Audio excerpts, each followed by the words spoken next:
우리 하나님 말씀 봅니다. 시편 100편 1절로 5절입니다. 시편 100편 1절로 5절입니다. 찾으신 줄 알고 우리 다 같이 한번 한 목소리로 합독할 텐데 구약성경 874페이지고요. 주보를 참조하셔도 좋습니다. 같이 한번 한 목소리로 합독합니다. 시작. 온 땅이여 여호와께 즐거이 부를지어다. 기쁨으로 여호와를 섬기며 노래하면서 그 앞에 나아갈지어다. 여호와가 우리 하나님이신 줄 너희는 알지어다. 그는 우리를 지으신 자시요 우리는 그의 것이니 그의 백성이요 그의 기르시는 양이로다. 감사함으로 그 문에 들어가며 찬송함으로 그 궁정에 들어가서 그에게 감사하며 그 이름을 송축할지어다. 대저 여호와는 선하시니 그 인자하심이 영원하고 그 성실하심이 대대에 미치리로다. 아멘. 오늘 본문 말씀을 통하여 감사함으로 드려지는 예배, 감사함으로 드려지는 예배, 이런 제목을 가지고 은혜를 나누고자 합니다. 우리 교회의 비전은 모든 민족, 모든 세대, 모든 언어입니다.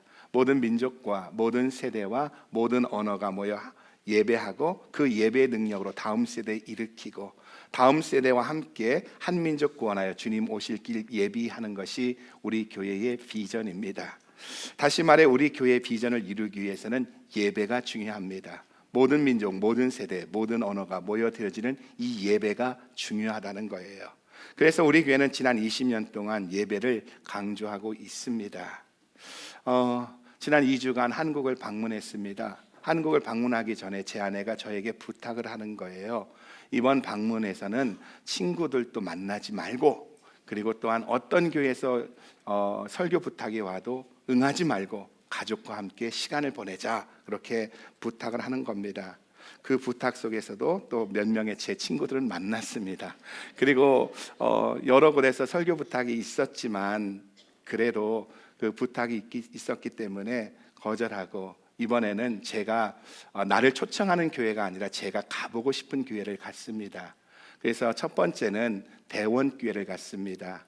우리 송형섭 장로님께서 섬기셨던 교회, 그 교회는 36명의 주일학교 어린아이들이 국기 배례를 거부했고 우상 숭배 앞에서 그것을 국기 배례 거부를 했고 결국은 기독교의 한 획을 그었던 대원교회에 가서 예배를 드렸고요.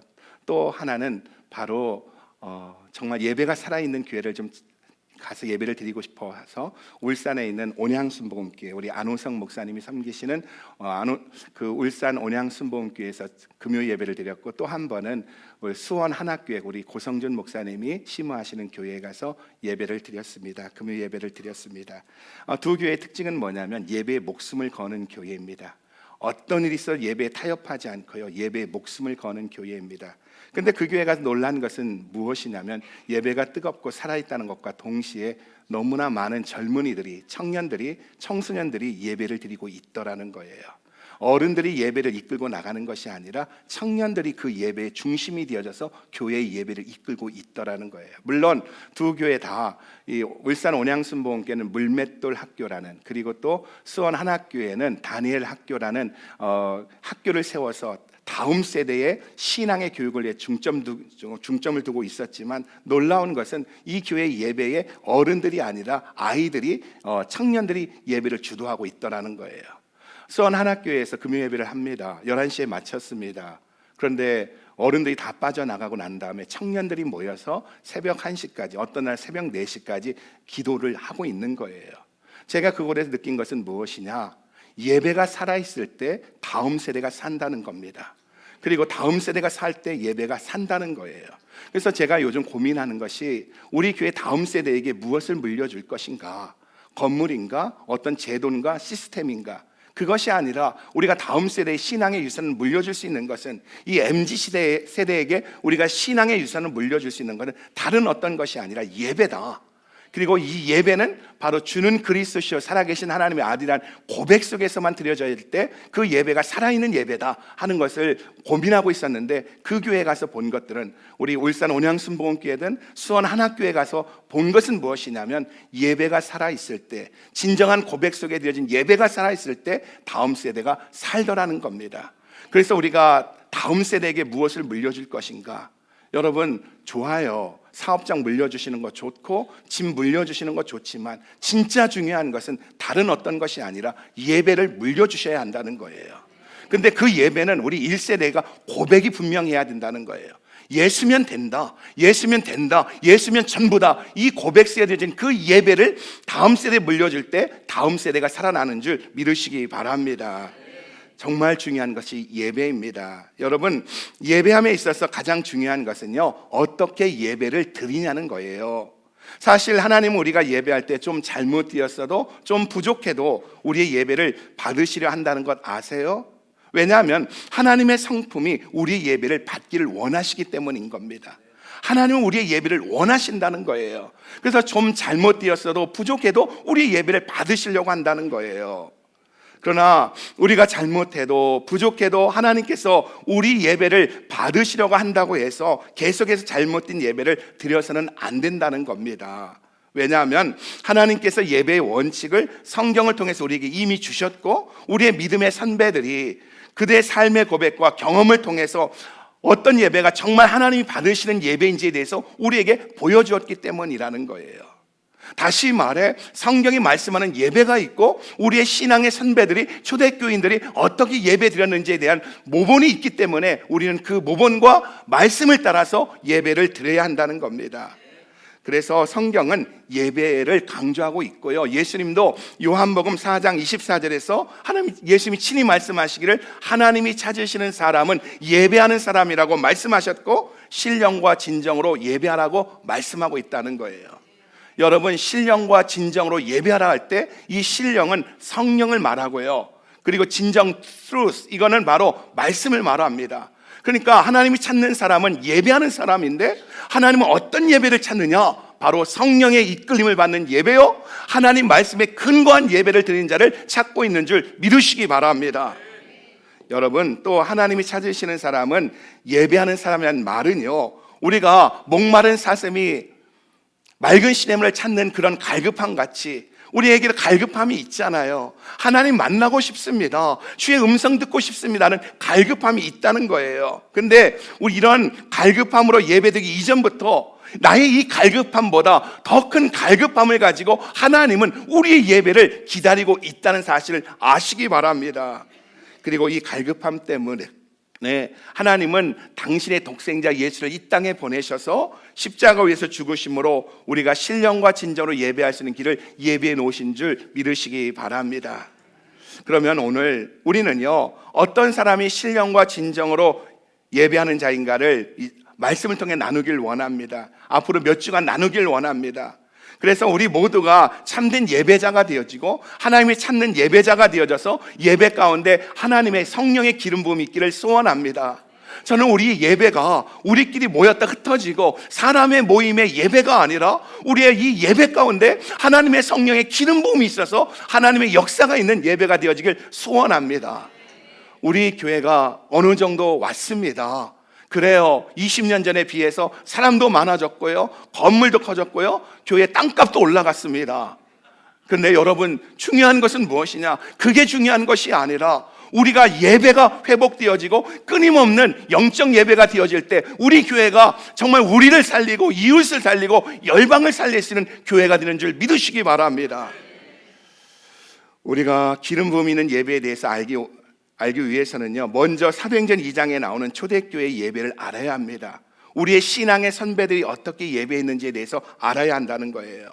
왜냐하면 사도행전에 나오는 초대교회는 우리에게 좋은 예배의 모형을, 좋은 모델을 보여주고 있기 때문입니다. 다시 말해 초대교회가 행한 일 중에 우리의 신앙의 선배인 사도행전에 나오는 초대교인들이 행한 일 중에 잘했던 것이 무엇이냐 하면 예배인 겁니다. 그러면 초대교회 예배는 어떤 모습이었느냐는 거예요. 첫째로 그들은 성전에 모이기를 힘쓰고 집에서 집으로 다니며 예배를 드렸다는 겁니다. 초대교회 예배의 특징은 무엇이냐? 성전에서 모이고 또 집에서 집으로 다니면서 모임을 가졌다는 거예요. 그러니까 초대교회는 두 종류의 예배가 있었다는 거예요. 초대교인들이 잘했던 것은 무엇이냐? 예배라는 거예요. 그런데 그들의 예배는 바로 두 종류의 예배가 있었다는 거예요. 다시 말해 이 두 날개로 그 초대교회는 비상했다는 거예요. 그것은 무엇이냐? 대그룹이 모여서 드리는 예배가 있었고, 또 하나는 소그룹의 예배가 있었다는 겁니다. 지금 주일 예배같이, 금요 예배같이 모두가 모여 드리는 예배, 파워풀하고 역동적인 예배가 있었다면, 또 하나는 집에서 집으로 다니며 삶을 나누는 예배, 다시 말해서 간증을 통하여 마음을 나누고 삶을 나누는 예배가 있었다는 거예요. 즉 대그룹 모임의 예배와 가정에서 드리는 우리 교회 함대 모임 같은 소그룹 예배, 이 두 날개로 초대교회는 이 예배를 통하여 비상했다는 거예요. 그래서 대그룹 예배에서는 전능하신 하나님, 위대하신 하나님을 경험했다면, 소그룹 모임에서는 삶을 나누면서 내 삶을 만져주시고 내 안에 임재하시고 치유하시는 하나님을 경험했다는 거예요. 그래서 여러분, 소그룹 예배가 중요합니다. 이렇게 모여서, 다 같이 모여서 전체가 하나님의 위대하심을 찬양함과 동시에 우리가 소그룹을 모여서 하나님이 우리 삶 가운데 만져주심을 경험하는 놀라운 역사가 있어져야 한다는 거예요. 한국에 가보았더니 많은 교회들이 팬데믹 이후에 교회가 많이 어려움을 겪고 있습니다. 어떤 교회는 50%가 줄었고요, 어떤 목사님 그래 우리 교회는 70% 회복했다고 자랑스럽게 얘기하는 거예요. 근데 그럼 속에서도 교회가 끊임없이 복음 전파를 위해서 전진하는 교회의 특징은 뭐냐? 소그룹 모임이 강화된 교회예요. 함대 모임이 강화된 교회입니다. 그런 교회들은 살아나더라는 거예요. 여러분, 초대교회의 예배의 특징 중에 하나는 뭐냐? 성전에서 모든 공동체가 모여 예배했다면 각자 가정으로 흩어져서 소그룹으로 예배를 드렸다는 거예요. 두 번째로 또 초대교회 예배의 특징은 뭐냐면 사도들의 확신에 찬 말씀 선포와 뜨거운 찬양이 있었다는 겁니다. 예수는 그리스도시다. 은과 금은 내게 없지만 내게 있는 건 내게 주노니 나사렛 예수의 이름으로 일어나 걸으라는 확신에 찬 사도들의 말씀 선포와 함께 뜨거운 찬양이 있었다는 거예요. 세 번째로 초대교회 예배는 기사와 이적이 동반되었다는 겁니다. 예배 드릴 때, 찬양할 때, 말씀이 선포되어질 때 성령의 임재가 자연스럽게 나타났다는 거예요. 성령의 임재가 흘러가지 어떻습니까? 귀신이 떠나가는 거예요. 병고침 받는 거예요. 강력한 회개가 있었다는 거예요. 저는 우리 교회 예배 가운데 그런 역사가 있기를 원합니다. 이제 하나님께서 그런 역사를 하실 것 같아요. 곧 하실 것 같아요. 정말 우리 교회 가운데 이런 역사가 있기를 소원합니다. 정말 예배들다가 강력하게 회개하는 역사가 일어나고 병고침이 나타나고 귀신이 떠나가는 역사가 있기를 주의 이름으로 축복합니다. 그러면 우리가 초대교회 같이 예배가 회복되고 우리 한 사람 한 사람이 참된 예배자가 될 때, 다시 말해서 하나님이 찾으시는 예배자가 될 때 개인적으로 공동체적으로 어떤 현상들이 나타나냐는 거예요. 구체적으로 어떤 현상들이 나타나느냐는 겁니다. 첫째로 성령님에 대한 민감함이 생긴다는 거예요. 저와 여러분이 예배가 회복되어질 때 성령에 대한 민감함이 생긴다는 겁니다. 전에는 의식하지 못했는데, 전에는 성령님이 계신 줄도 몰랐는데 그냥 무디어져서 그냥 왔다 가기만 했는데, 예배가 회복되어질 때 성령님의 임재하심에 대해서 민감함이 생겨나기 시작한다는 겁니다. 그래서 하나님의 임재하심을 느끼는 순간 말씀이 들려지고요, 내 자신에 대하여 선명하게 알게 되어지고요, 또한 죄악에 대해서 센시티브해진다는 겁니다. 여러분, 예배가 성공할 때 나타나는 현상 중에 하나가 뭐냐? 성령님에 대한 민감함이 생기는데 그것이 뭐냐? 바로 말씀이 들려진다는 거예요. 전에는 설교만 시작하면 눈 감고 자기 시작했는데 어느 순간부터 말씀이 들려지기 시작해요. 할렐루야, 눈 뜨기 시작했습니다. 그리고요, 전에는 죄인 줄 몰랐는데, 잘못 살고 있는 줄 몰랐는데 예배가 회복되면은요, 말씀이 들려지고 내 자신과 죄에 대해서 민감해진다는 겁니다. 두 번째로, 우리가 예배 성공할 때 우리의 삶이 받는 것보다 드리는 것이 중요하다는 것을 느끼게 된다는 거예요. 이제까지 나밖에 모르고 살았습니다. 내 중심으로 살았다는 거예요. 그래서 교회에 들어와서도 나밖에 모르고 내 중심적이었다는 겁니다. 내가 편하면 좋은 거고, 내가 생각한 대로 되어지면 좋은 거고, 내가 경험한 대로 되어지면 좋은 건 줄 알았는데, 그래서 교회에 와서도 다 모든 것이 내 중심적이었던 거예요. 내 생각과 어긋나면 잘못된 거고, 내 생각과 어긋나면 잘못된 예배였고, 모든 것이 내 중심적이었다는 거예요.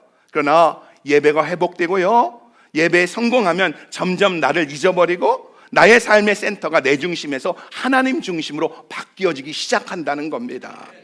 그러니까 어떻게 하면 받고 누리느냐보다 예배에 성공하면 성공할수록 예배 어떻게 하나님께 드리냐가 중요하게 여겨진다는 거예요. 받는 것이 전엔 중요했는데 결국 우리가 예배에 성공하면은요, 하나님 앞에 내 삶을 어떻게 드릴까, 이 고백이 나오기 시작한다는 거예요. 그래서 성공적인 예배, 회복된 예배를 드리면 예배를 드릴 때마다, 끝날 때마다 우리 안에 이런 고백이 나온다는 겁니다. 하나님, 내가 앞으로 한 주간을 어떻게 살아야 합니까? 어떻게 하나님 앞에 내 삶을 드릴 수 있습니까? 어떻게 헌신의 삶을 살 수 있습니까? 라는 이런 헌신과 고백이 나온다는 거예요. 그래서 여러분 보세요. 정말 우리가 예배에 성공하고 예배 속에서 하나님의 임재를 경험할 때, 우리가 예배를 마치고 일어날 때 드리는 고백이 뭡니까? 전에는 그냥 축도가 끝나자마자 펄쩍 나갔는데, 어떤 분들은 축도도 하기도 전에 나가기도 하는데, 어떻습니까? 예배에 성공하면은요, 하나님 앞에 서서 그러는 겁니다. 하나님, 저 어떻게 살아야 되죠? 주님, 또 어떻게 살아야 되죠? 주님 뜻대로 살고 싶어요. 이런 고백들이 나오기 시작한다는 거예요. 저는 우리 예배 가운데 이런 역사가 있기를 소원합니다. 그리고 세 번째로요, 우리가 예배에 성공할 때 하나님과 하나님의 말씀에 대한 경외심이 생긴다는 거예요. 평소에는 하나님 말씀 앞에 관심이 없습니다. 하나님에 대해서 관심이 없었는데 예배가 회복되어지고 예배에 성공하면 말씀을 알고 말씀대로 살고 싶은 마음과 하나님을 경외하며 살겠다는 자극이 온다는 거예요. 근데 그래서 우리가 예배에 성공할 때 나타나는 증상 중에 뭐냐? 예배 시간에 말씀이 들려지고요, 또 성경이 가까워진다는 거예요. 그래서 성경이 막 읽어지기 시작한다는 거예요. 또 성경을 암송하기도 하고요, 또한 묵상하기도 하고요, 성경 공부가 있으면 참여하고 싶어지고요, 그런 욕구들이 내 안에서 계속 일어나기 시작한다는 겁니다. 다시 말해, 어떻게 하면 말씀대로 살 수 있을까? 어떻게 하면 하나님의 영광을 나타내며 살 수 있을까? 두려움 때문이 아니라, 자극 때문이 아니라, 죄책감 때문이 아니라, 위협감 때문이 아니라 성령님의 기름 부으심을 통해서 성령님이 내 마음속에 작업하셔서 정말로 하나님을 존경하는 마음으로 변화되게 된다는 거예요. 여러분, 하나님을 존경하십시오, 하나님을 경외하십시오라고 해서 경외가 되는 줄 아십니까? 아니에요. 예배에 성공하고요, 성령님 내 삶 가운데 움직이기 시작하면 나도 모르게 내 안에서 하나님에 대한 경외감이 생기는 줄 믿으시기 바랍니다. 여러분, 이와 같이 예배에 성공하고 예배가 회복되려면 반드시 예배에 성령님의 기름 부으심이, 생명이 흘러야 한다는 거예요. 그러면 예배에 성령의 기름 부으심이 있고요, 생명이 흐르기 위해서는 어떻게 해야 하느냐는 겁니다. 우리 다시 한번 시편 100편 1절로 5절, 제가 몇 년에 걸쳐서 이 시편 100편은 가끔 우리 예배에 대해서 나눌 때만 나눴던 본문인데 다시 한번 읽어봅니다. 같이 읽어봅니다. 시작. 여호와를 섬기며 노래하면서 그 앞에 나아갈지어다. 여호와가 우리 하나님이신 줄 너희는 알지어다. 그는 우리를 지으신 자시요 우리는 그의 것이니 그의 백성이요 그의 기르시는 양이로다. 감사함으로 그 문에 들어가며 찬송함으로 그 궁정에 들어가서 그에게 감사하며 그 이름을 송축할지어다. 대저 여호와는 선하시니 그 인자하심이 영원하고 그 성실하심이 대대에 미치리로다. 여기 먼저 4절에 보면요, 감사함으로 그 문에 들어가며 Enter his gate with thanksgiving 이렇게 되어져 있습니다. 그러니까 성공적인 예배를 드리기 위해서는요, 먼저 중요한 것이 어떻게 예배를 드려야 하느냐는 과정과 절차에 대한 정립이 중요하다는 거예요. 예배에 있어서 우리가 정말 중요한 것은 먼저 어떻게 예배를 드려야 하느냐, 이 과정과 절차가 중요하다는 거예요. 그러니까 예배는 예배 인도자의 멘트로 시작하는 것도 아니고 피아노 반주로 시작하는 것도 아니라 첫 번째는 감사함으로 문을 열고 들어와야 한다는 거예요. 그래서 성경은 뭐라고요? 너희가 enter his gate with thanksgiving, 감사함으로 문을 열고 들어오라는 거예요. 그러니까 예배의 시작은 감사한 줄 믿으시기 바랍니다. 여러분, 예배의 시작은 감사함으로 문을 열고 들어오는 것인 줄 믿으시기 바랍니다. 자, 우리 옆 사람 눈 보고 한번 축복하며 인사합니다. 예배의 시작은 감사함으로 문을 열고 들어오는 겁니다. 시작. 예배의 시작은 이것은 마치 구약에요, 성막에서 하나님과 만나기 위해서는 절차와 과정이 필요했듯이 예배를 통해서 하나님 만나고 하나님의 음성을 듣고 예배에 성령의 기름 부음이 있기 위해서는 절차와 과정이 필요하다는 거예요. 여러분, 구약에서 한 주제로 가장 많이 언급되고 있는 주제가 뭔지 아세요? 성막입니다. 성막. 그런데 이 성막은요, 구약의 50장에 걸쳐서 이야기하고 있다는 거예요. 그러면 여러분, 이 성막의 목적이 뭐지요? 이 50장에 걸쳐서 이야기하고 있는 이 성막의 목적이 뭐냐는 거예요. 성막은 하나님을 만나는 곳이고요, 하나님의 음성을 듣는 곳입니다. 그래서 출애굽기 25장 22절 이렇게 말하고 있어요. 우리 같이 한번 읽어봅니다. 시작. 거기서 내가 너와 만나고 속죄소의 그 증거에 위에 있는 두 그룹 사이에서 내가 이스라엘 자손을 위하여 네게 명할 모든 일을 네게 이르리라. 여러분, 거기가 어디냐면 바로 성막입니다. 성막은 어떤 곳이라고요? 하나님을 만나는 곳이라는 거예요. 그리고 성막은 또 어떤 곳이라고요? 하나님의 말씀을 듣는 곳입니다. 그런데 성막에서 하나님을 만나기 위해서는요, 하나님이 계신 지성소까지 들어가야 됩니다. 제사장이 그냥 하나님이 계신 지성소에 쑥 들어가는 것이 아니라 절차와 과정이 있다는 거예요. 성막의 문을 열고 들어와 번제단과 그리고 물두멍이 있는 성전 마당을 지납니다. 그런 다음에 또 어떻습니까? 성수에 들어갑니다. 그러면 그곳에 떡상이 있죠, 금초대가 있죠, 향단이 있습니다. 이런 떡상과 금초대와 향단이는 성수를 지난 다음에 두꺼운 휘장을 열고 들어가야 지성수에서 하나님을 만났던 거예요. 구약에서도 하나님을 만나고 하나님의 음성을 듣기 위해서는 바로 이런 절차와 과정이 있었다시, 예배를 통하여 하나님을 만나고 하나님의 음성을 듣기 위해서는 절차가 필요하다는 거예요. 그런데 이 절차 중에 첫 번째가 뭐라고요? 감사함으로 문을 열고 들어오라는 겁니다. 그러니까 여러분, 예배 성공하고 싶으세요? 진짜 하나님 만나고 싶으세요? 예배를 통해서 하나님의 음성을 듣고 싶으십니까? 그래서 하나님을 만나고 하나님의 음성을 들음으로 말미암아 죄사함의 기쁨이 있고요, 구원의 감격과 하나님의 마음을 알고 싶습니까? 그렇다면 먼저 감사함으로 마음의 문을 열고 들어오라는 거예요. 예배당에 들어오기 전에 감사함으로 마음의 문을 열고 들어오라는 겁니다. 들어온 다음에 감사함이 생기는 것이 아니라, 들어와서 찬송하다가 말씀을 듣다가 감사함이 깨달아져서 감사하는 것이 아니라, 들어올 때 감사할 수 없는 상황이라 할지라도, 감사할 수 없는 환경일지라도 감사하며 들어와야 한다는 거예요. 여러분, 예배는 의지입니다. 예배는 의지예요. 예배는 나의 결심이라는 겁니다. 다시 말해서 감정이 아니라, 생각이 아니라, 나의 선택이 아니라 의지고 결단이라는 거예요. 우리 한번 다시 옆 사람 보고 인사해요. 예배는 의지입니다. 시작. 예배는 의지입니다. 그래서 오늘 본문에 보면은 너희가 나를 만나길 원하고 신령과 진정으로 예배하고 싶다면, 하나님의 임재 속에서 예배하고 하나님의 능력 아래서 예배하고 싶다면 Enter His gate with thanksgiving, 감사함으로 마음의 문을 열고 들어오라고 말씀하고 있다는 거예요. 내 마음속에 감사가 넘치든지 넘치지 않든지, 내 환경이 어떻든지 간에, 내 상황이 어떻든지 간에 상관이 없다는 거예요. 왜요? 우리는 예수님의 십자가 보혈의 공로로 구원받은 하나님의 백성들이고 자녀들이기 때문입니다.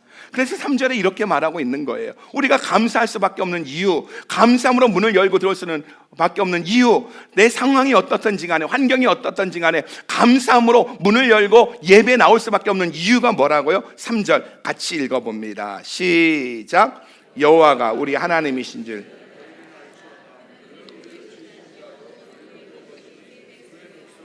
그의 기르시는 양이로다. 여러분, 뭐라고요? 여호와 하나님 나를 지으셨고 내가 그분의 것이고 내가 그분의 백성이고 내가 그분의 자녀라는, 그분의 양이라는 사실 하나만 가지고 우리는 감사함으로 하나님께 나올 수가 있다는 거예요. 예배는 고백입니다.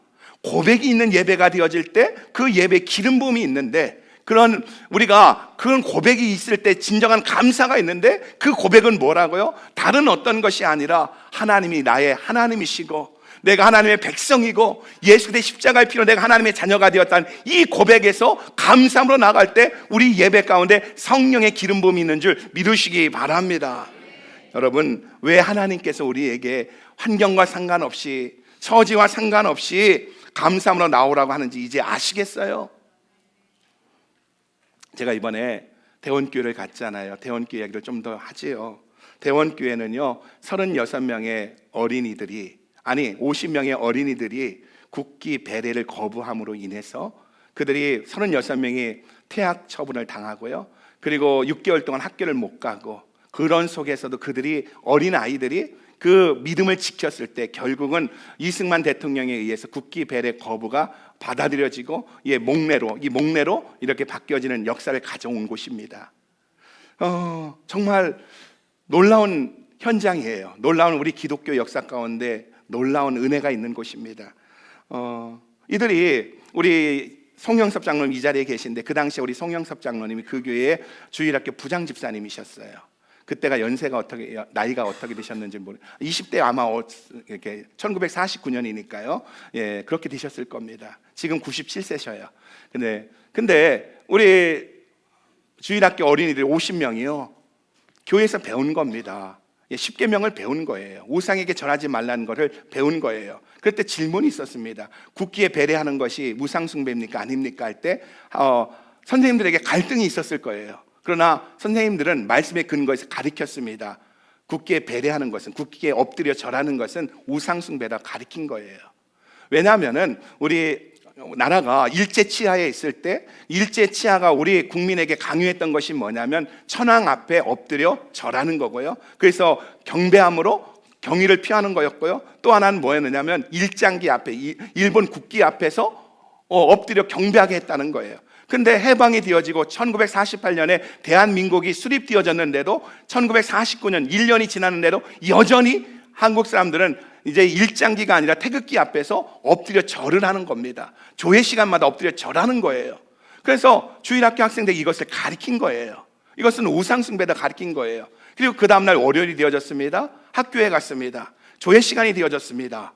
그리고 또 똑같이 국기에 대해 경례하니까 모든 아이들이 엎드려 절을 합니다. 그러나 대원교회 어린이들 50명은 그 자리에서 엎드려 절하지 않고 빳빳이 서서 기도한 겁니다. 하나님께 기도한 거예요. 문제가 생긴 겁니다. 학교가 뒤집어진 겁니다. 예, 시끄러워진 겁니다. 결국은 어떻게 하냐면 4학년, 5학년, 6학년 아이들 36명을 퇴학 처리한 거예요. 그리고 윽박지르기 시작한 겁니다. 너희가 국기에 배례하면은 너희를 다시 받아주겠다. 그렇게 한 겁니다. 그런데도 아이들이 36명의 아이들이 거부를 하는 겁니다. 집에 돌아가면 부모님한테 혼나고, 학교에 돌아가면은 학교에서 이렇게 쫓겨났고, 또 어떻습니까? 교회에는 그 일로 인해서 담임 목사님과 그리고 당시에 주일학교 부장집사님이었던 우리 송영섭 장로님은 경찰서에 끌려가서 취조를 당하고 어려움 가운데 있는 겁니다. 이러기를 하루 이틀이 아니라 6개월이에요.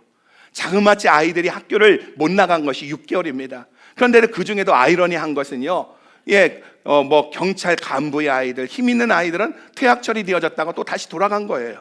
그런데 힘없는 아이들 36명만 퇴학 처분을 당한 겁니다. 그런 상황 속에서 너희들 이러다 죽는다? 그렇게 말했을 때 그 아이들이 이렇게 고백하는 거예요. 죽으면 천국 가요. 그러면서 예수님이 나를 위해 죽으시고 예수님이 나를 구원해 주신 것이 사실이고요, 성경의 말씀이 사실이라면 우리는 이렇게 절할 수 없습니다 하면서 믿음을 지킨 겁니다. 그러자 결국 어떻게 되어집니까? 이 소식이 이승만 대통령에게 전해졌고, 이승만 대통령이 국무회의에서 엎드려 절하던 것을 없애고 주목례로 손에 가슴에 손을 얹음으로 국기에 대한 맹세를 하라고 한 겁니다. 그리고 퇴학 처리되었던 아이들 36명을 복귀시킨 겁니다. 여러분 생각해 보세요. 만약에 이 36명의 어린이들이, 우리 어른도 아닌 어린이들이 분명히 부모님의 회유를 했을 거고, 우리 선생님들이 회유를 했을 겁니다. 그럼에도 불구하고 그들이 끝까지 환경과 상관없이, 상황과 상관없이 말씀을 붙들었을 때, 그리고 그곳에 감사함으로 나갔을 때 바로 국기 배례 거부가 이루어진 줄 믿으시기 바랍니다. 그렇습니다. 지금 내 삶이 무너지고요, 내가 의지했던 것이 무너져 가고 있다 할지라도, 그래서 하나님이 보이지 않고요, 하나님의 음성이 들리지 않을지라도 의지적으로 하나님께 감사하고 나올 때, 하나님께 감사하기로 결단할 때, 그래서 예배가 회복되어진다면 오히려 하나님은, 하나님 나를 지으시고 내가 하나님의 백성이고 내가 하나님의 자녀인 것을 더 내 마음에 확정되고 확정시켜 주시는 줄 믿으시기 바랍니다. 아마도 36명의 아이들은요, 처음에는 거부를 했으며 두려웠을 겁니다. 그런데 그 속에서 고백을 드리고 감사하고 감사하다 보니까 오히려 자기들 가슴 속에, 그들의 심장 속에 더 확신이 생겼을 겁니다. 무슨 말인지 아시겠어요? 우리가 고백을 통해서 예배를 드리다 보면 내가 하나님의 자녀이고 내가 하나님의 백성이라는 사실이 더 확정된다는 사실을 믿으시기 바랍니다. 그래서 예배에 있어서 첫 번째 절차는 감사함으로 마음의 문을 열고 나오는 것인 줄 믿으시기 바랍니다. 11월입니다. 감사의 달입니다. 여러분, 말로만 감사하는 것이 아니라 진정 내가 하나님의 자녀란 사실에 입각해서 감사할 때 우리 예배에 기름 부음이 있고 하나님의 놀라운 역사가 있다는 사실을 믿으시기 바랍니다. 이제 2주일 후면은요, 11월 19일이면 2023년 추수감사주일입니다. 여러분, 우리에게 추수감사절이 중요하고 의미 있는 이유가 뭔지 아세요? 우리의 신앙의 선조들이 환경을 보고 상황을 보고 감사로 예배를 드린 것이 아니라 하나님께 예배할 수 있다는 사실 하나만 가지고, 하나님의 자녀라는 사실 하나만 가지고, 하나님의 백성이 되었다는 사실 하나만 가지고 예배를 드렸기 때문이라는 거예요. 그래서 추수감사절이 의미가 있는 거예요. 1620년 102명의 청교도인들이 메이플라워를 타고 신앙의 자유를 찾아 미국으로 떠납니다. 그들은 미국을 떠나면 한 가지 이유밖에 없었습니다. 마음대로 성경을 읽고 마음대로 기도하겠다는 이 자유 하나만을 찾아서 미국으로 떠납니다. 65일간의 항해 중에 대서양을 건너면서 한 명이 죽게 되어집니다. 그리고 그들이 원했던 곳으로 도착하지 않고 그들이 원했던 곳은 바로 허드슨 강가였는데 그보다 훨씬 북쪽인 매사추세츠 플리머스 항에 도착하게 되어집니다. 그러면서 한 명이 죽은 거예요. 자기들의 의도와 빗나간 겁니다. 그러나 그들이 그 땅에 도착이 제일 먼저 했던 것은 하나님께 감사하며 예배를 드렸다는 겁니다. 그리고 그의 겨울을 지나면서 44명이 죽습니다. 굶주림으로, 그리고 또한 영양결핍으로 죽게 되어집니다. 추위로 죽습니다. 12월에 6명이 죽고요, 그 다음에 1월에 8명이 죽고요, 2월에 17명이 죽고요, 3월에 13명이 죽습니다. 겨울을 지나면서 102명이 출발해서 101명이 남았는데 44명이 겨울을 지내며 죽는 겁니다. 여러분, 그렇게 내 형제가 죽어가고 내 부모가 죽어가고 내 아들들이 죽어감 속에서도 그들은 그 상황에 초점을 두지 아니하고 환경에 초점을 두지 아니하고 내가 하나님의 자녀가 되어졌고 내가 하나님의 백성이라는 사실 앞에 입각해서 감사로 끊임없이 예배를 드렸다는 겁니다. 그리고 그해 봄이 되자 가깝게 지내던 인디언 원주민에게 옥수수 씨를 구합니다. 그리고 또 어떻습니까? 옥수수 재배하는 것을 배우게 되어집니다. 땅을 팝니다. 옥수수 씨를 뿌립니다. 우리가 농사 지어봐서 알지만 어떻습니까? 새 땅 일구어서 농사 짓는 때 여러분 곡식이 추수가 많습니까? 아니지요. 여러분, 좋은 옥토가 되어질 때, 좋은 땅이 되어질 때 몇 해 농사를 지어야만 좋은 곡식을 거둘 수가 있는 겁니다. 그래서 첫 해 농사를 지었지만 많은 소출이 없었습니다. 그러나 그 적은 소출을 가지고도 그들은 하나님의 자녀가 되어졌다는 사실 앞에서 감사함으로 또 예배를 드립니다. 그리고요, 이제까지 도움을 주었던 인디언 90명을 초대해서 대접한 데서 추수감사절이 유래된 겁니다. 그들은 상황에 초점을 둔 게 아니에요. 환경에 초점을 둔 것이 아닙니다. 그들은 예배를 드릴 때마다 바로 내가 하나님의 자녀가 되어졌다, 내가 하나님의 백성이 되어졌다, 내가 하나님의 자녀다, 여기에 초점을 두고 하나님 앞에 고백을 드리며 예배를 드렸다는 겁니다. 그때 그들의 예배는 그래서 감사였다는 거예요. 그때 시편 50편 23절은 우리에게 이렇게 말하고 있어요. 같이 한번 읽어봅니다. 시작. 그 행위를 옳게 하는 자에게 내가 하나님의 구원을 보이리라.